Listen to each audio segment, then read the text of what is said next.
বল না এই মেয়েটাকে। ওড়না ছেড়ে দাও আমার। ওড়না শুধু আমি ধরি।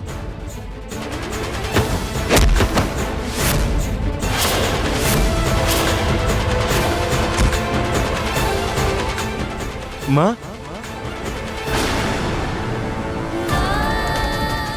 হে মা গঙ্গা, রানা আমার মাকে এমন ভাবে জড়িয়ে ধরলো যেন ওটা ওরই মা।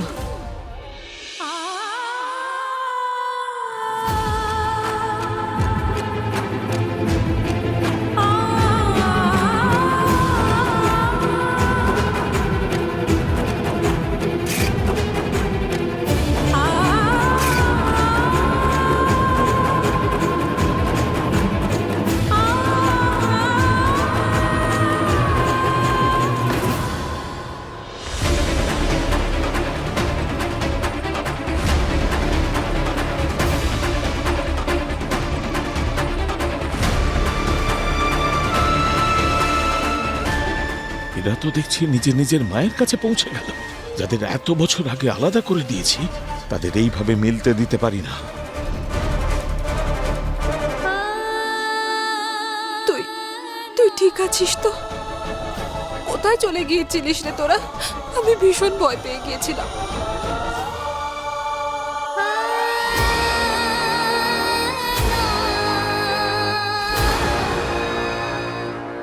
আরে ছোট বাবু ছাড়ো। রাকেশ দাদা কাউকে তার মায়ের কাছ থেকে আলাদা করতে পারেন না আপনি?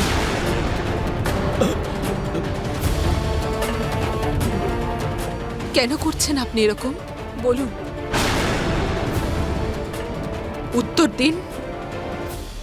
রাকেশ দাদা, ওদের দুজনের বিয়ে হয়ে গেছে। রানার উপর আমার যেরকম অধিকার, এখন থেকে জয়া দিদিরও আছে।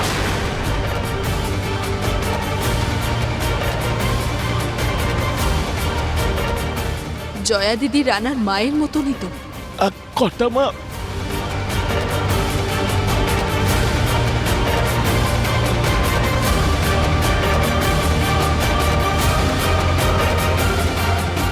মা সুমনা, মেয়েকে মাথায় তুলে কি হলো দেখিসনি?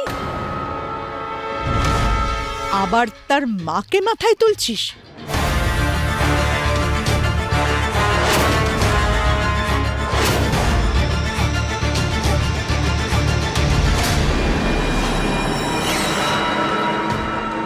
কোথায় নিয়ে গেছিলিস আমাদের রানাকে?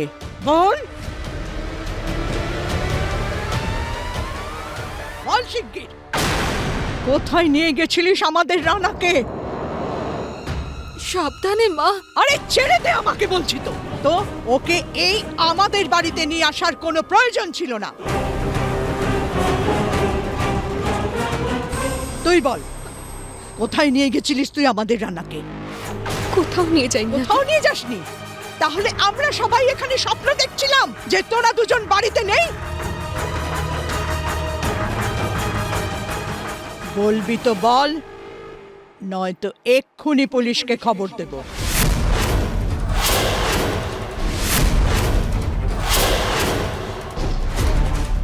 কি হলো?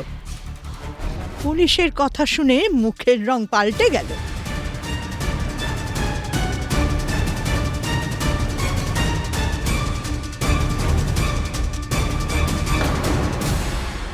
কি ব্যাপারটা কি? কিছু চুরি করিসনি তো তুই? বল, কি চুরি করেছিস বল, নয়তো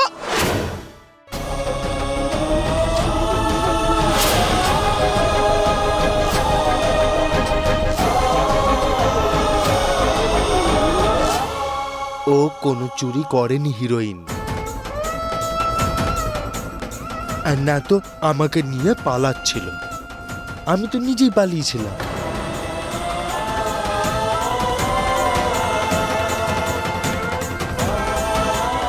ও তো আমাকে বাঁচিয়েছে,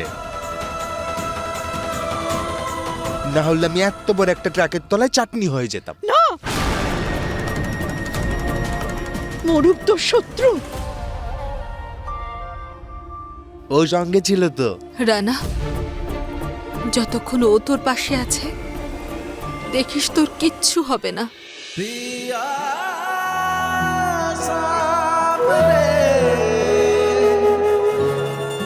কিন্তু তুমি বাড়ি থেকে পালিয়েছিলে কেন দাদা? আমি বলছি সবটা।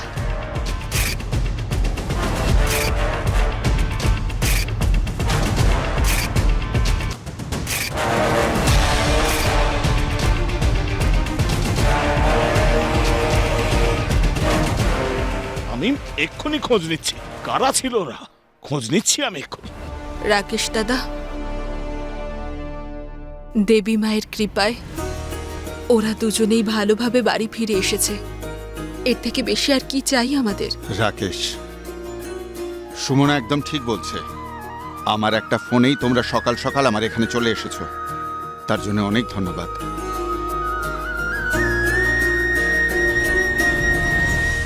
এবার তোমরাও বাড়ি গিয়ে বিশ্রাম নাও।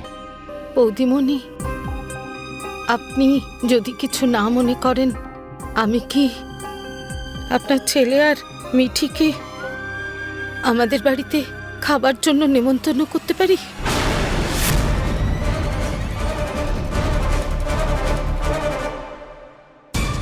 ওই অষ্টমঙ্গলার নিয়মটাও।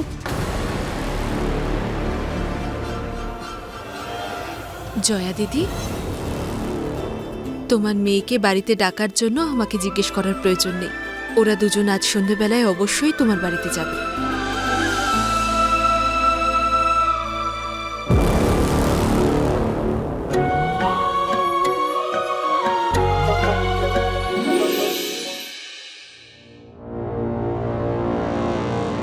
হ্যালো মেনকা, তুমি আমার আওয়াজ শুনতে পাচ্ছ? মিঠি, হ্যাঁ বলো। তুমি বলো মেনকা, নিজের বাবাকে না বলে, রানার বাড়ির লোককে না বলে তুমি ওর সঙ্গে পালিয়ে যেতে চাইছিলে না? তাহলে তুমি ওকে মাঝ রাস্তায় একলা ছাড়লে কেন? তুমি তুমি কি করে এটা জানলে? আর যদি জানতেই পেরেছো তো তো ঠিক আছে। আমি রানাকে ভালোবাসতাম, কিন্তু এই রানা সেই রানা নয়।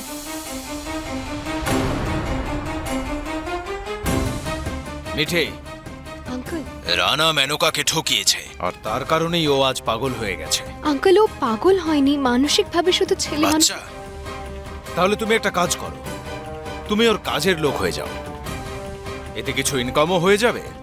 আর শোনো, আমি মেনকার জীবন শেষ হতে দেব না। আর আজকের পর যদি কখনো এই কথা আমাকে বলতে চাও, তাহলে আর কখনো ফোন করবে না, বুঝতে পেরেছো?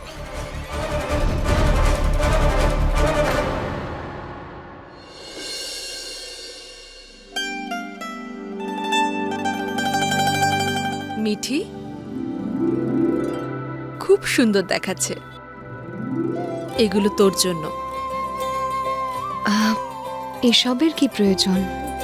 আপনি শুধু আপনার আশীর্বাদ দিন আমায়, আমি তাতেই সম্পূর্ণ সেজে উঠব। আচ্ছা, তাহলে তুই এটাই চাইছিস যে গোটা শহর এটাই বলুক যে সুমনা তার বৌমাকে কিছুই দেয়নি? হুম? এখানে বস।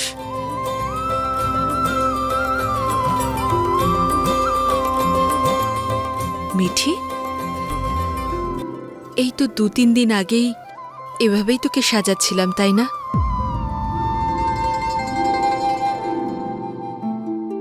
সেদিন থেকে আজ পর্যন্ত কত কিছু বদলে গেল, তাই না? শুধু একটা বিষয় ছাড়া। তখনও তোকে আমার মেয়ে বলে মনে হতো, আর আজও। মিঠি, তোর মনটা বৃষ্টির পরের আকাশের মতো পরিষ্কার। আর আকাশকে তো লুকিয়ে রাখা যায় না। দেখিস, রানার মতোই বাড়ির আর সকলেই এই বিষয়টা খুব তাড়াতাড়ি বুঝতে পারবে যে দেবী মা সত্যি এই পরিবারে রশ্মি পাঠিয়েছে। আমি এত প্রশংসার যোগ্য নই। সেই সিদ্ধান্তটা আমাকেই নিতে দে। তৈরি হয়ে তাড়াতাড়ি নিচে চলে আয়। হুম?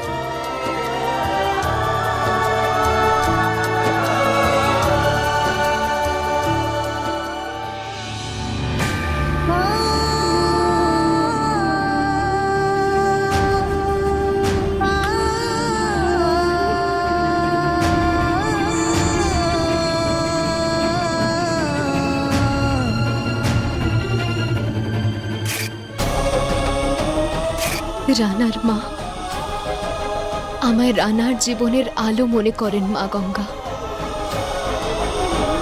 কিন্তু আমি তো নিজেকে রানার স্ত্রীও মেনে নিতে পারছি না। এই সিঁদুরকে আমি কর্তব্য তো মেনে নিয়েছি, নিজের অধিকার মানতে পারছি না কেন? এটা নিজের সিঁথিতে পড়ার সময় মনে বিশ্বাস থাকা দরকার তো মা গঙ্গা, কিন্তু আমার মনে কেন প্রশ্ন আসছে? এমন কেন মনে হচ্ছে যে আমি কি সত্যি এই সিঁদুরের অধিকারী?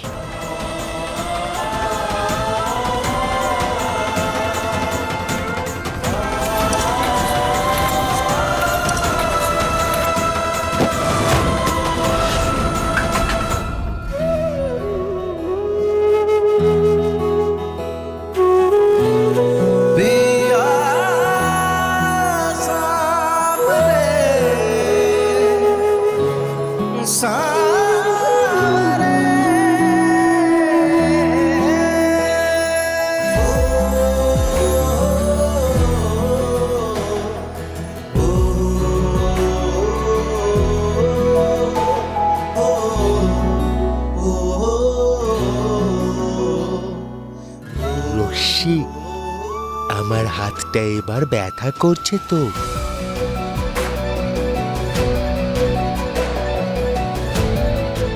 রানার নামের সিঁদুর আমার সিঁথিতে সেজে রয়েছে।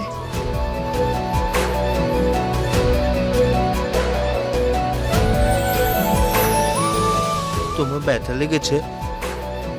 সরি, আমি ইচ্ছাকৃতভাবে করিনি। প্লিজ মায়ের কাছে নালিশ করো না। সরি বলছে, চিন্তা করছে, ভয় পাচ্ছে। ও কি আদৌ সত্যি আগের সেই অন্যাচোর নির্লজ্জ অসভ্য ছেলেটা? কানপুরের যে জিনিসটার উপর আমি হাত রাখি না, সেটাই আমার হয়ে যায়।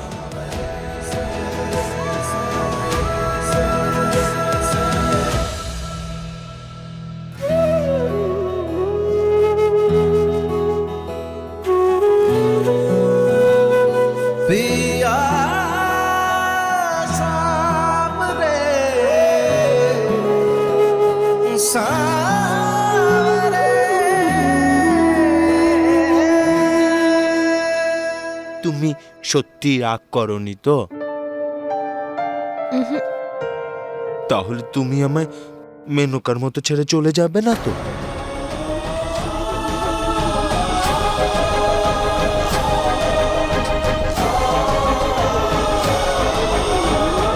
বলো না, মেনকার মতন আমাকে ছেড়ে চলে যাবে না তো? আমি কোথাও যাব না, আমি কাউকে কিচ্ছু বলবো না। এভাবে বললে হবে না, কথা দিতে হবে। প্রমিস করো যে তুমি আমায় কোনোদিনও ছেড়ে যাবে না। কথা দাও যে আমরা সব সময় বন্ধু থাকবো।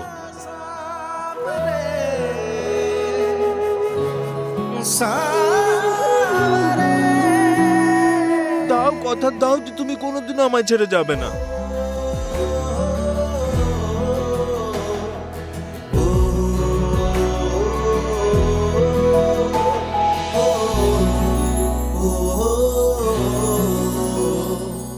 কথা দিচ্ছি। প্রমিস করেছে।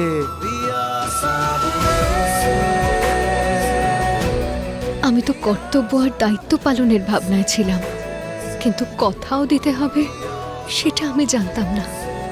আমি আমার দিক থেকে সব রকম চেষ্টা করব মা গঙ্গা, বাকিটা আপনি সামলে নিন প্লিজ। জয় মা গঙ্গা। আসুন আসুন ছোট বাবু আসুন। আরে ছোট বাবুকে বরণ করো।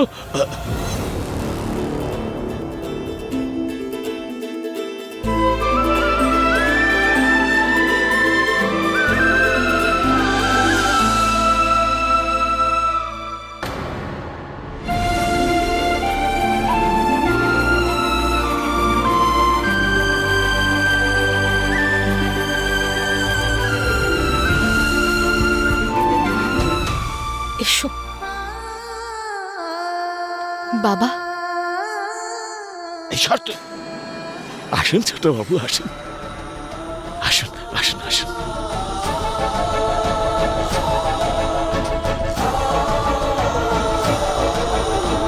সোনামা, আগে কিছু খেয়ে নে, তারপর বসে অনেক গল্প করব। চল চল।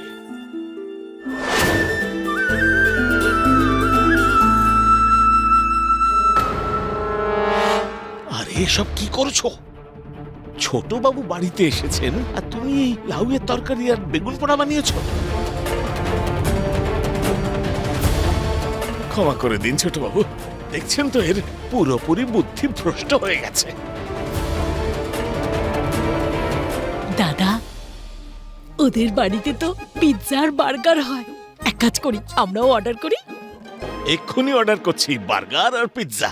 কিন্তু বাবা, হুম? ওকে এইসব খাবার খেতে ডক্টর বারণ করেছে। চাপ, জীবনের লীলা দেখো। এখন তুই বলবি ছোট বাবু কি খায় আর না খায়? হ্যাঁ, অর্ডার করছি ছোট বাবু। কি সুন্দর গন্ধ বেরোচ্ছে এখান থেকে। কে বানিয়েছে খাবারটা? আপনি বানিয়েছেন? তোমার খাবারগুলো পছন্দ নয়, তাই না? কোন ওলকচু বলেছে আমার পছন্দ না এটা? কি সুন্দর গন্ধ, আমি তো এটাই খাবো। আসুন, আপনি আসুন, আসুন আসুন তাড়াতাড়ি।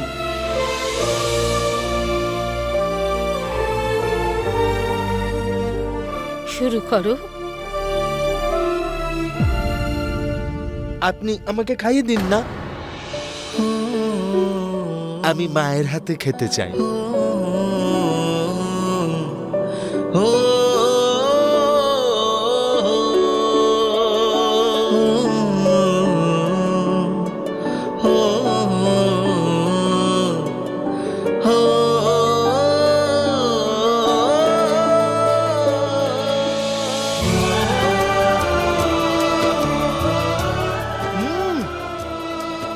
খুব সুন্দর, আপনিও খান না।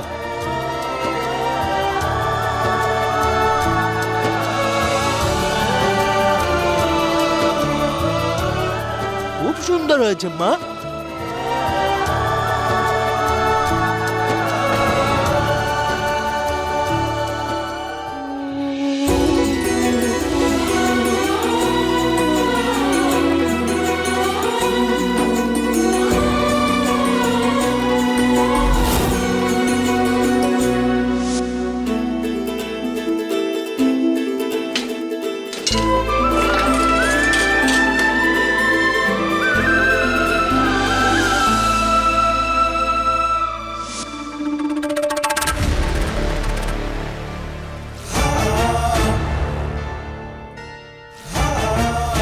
এই যে ছোট বাবু, ছোট বাবু। বা ছোট বাবু, আপনাকে মিষ্টি খেতে দেখে আমার বড্ড ভালো লাগছে। আপনার সব কাজ রেশমের মতো, কথা যেন মখমল। আরে মিঠি, যেন সিল্কের কাপড়ে পানের পিকে দাগ। কোথায় আপনি আর কোথায় ও? কোথায় ও? ও আমার সব থেকে ভালো বন্ধু। আরে ছোট বাবু, আপনি তো ওর থেকেও ভালো বন্ধু পাবেন।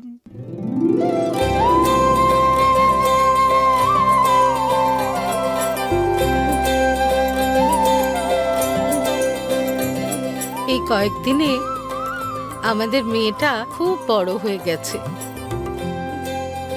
তবে শোন, তুই এত বড়ও হোসনি যে নিজের মায়ের কাছে মনের কথা লুকোবি।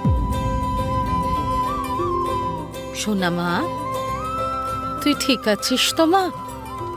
আপাতত আমি ব্যস্ত আছি। দায়িত্ব, কর্তব্য, প্রতিশ্রুতি পালন করার আছে। সেই কারণে নিজের ব্যাপারে ভাবার কোনো সময় নেই। একবার রানা সুস্থ হয়ে উঠুক, তারপর তো আমি ফ্রি হয়ে যাব। তারপর ও ওর মতো, আমি আমার মতো। তখন না হয় ভাববো যে আমি কি চাই। আরে এখনো 2 পা একসাথে হাঁটিসনি, এখন থেকেই আলাদা হওয়ার কথা কেন ভাবছিস? এটা আমার ভাবনা নয়, এটাই আসল সত্যি মা। আগামী দিনে যখন রানা সুস্থ হয়ে যাবে, তখন আমরা দুজন একে অপরের জীবনের অংশ থাকবো নাকি? তুই তুই কোথাকার কোন জ্যোতিষী শুনি? হ্যাঁ, তুই না তোর জিনিসপত্র গুছিয়ে নে। কিন্তু মা, আমার মন বলে যে রানা যখন ভালো হয়ে যাবে তখন তোকে তোকে নিজের থেকে আলাদা হতে দেবে না। সত্যি।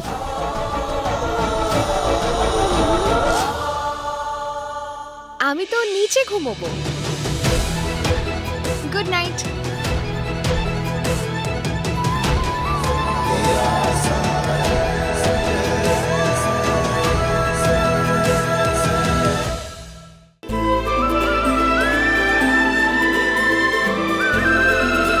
না, ও আমার সব থেকে ভালো বন্ধু। জানেন ও কতবার আমার প্রাণও বাঁচিয়েছে। কি এমন কাজ করেছে? আমি আছি না, আমি আপনার জন্য প্রাণটাও দিতে পারি। না না, আপনাকে আপনাকে প্রাণ দিতে হবে না। ঠিক আছে, আপনি ঘোড়া হয়ে যান। কি? হ্যাঁ, ঘোড়া হয়ে যান। চলুন চলুন, আরে ঘোড়া? চলুন।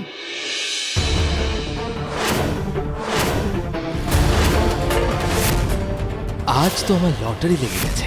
ও, আজ না তোর 21 বছরের পুরনো রহস্য ভেদ হবে সবার সামনে।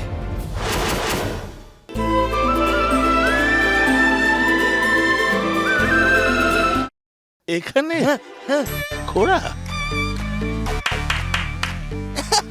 আমি বসছি। এটা তো খুব অলস ঘোড়া।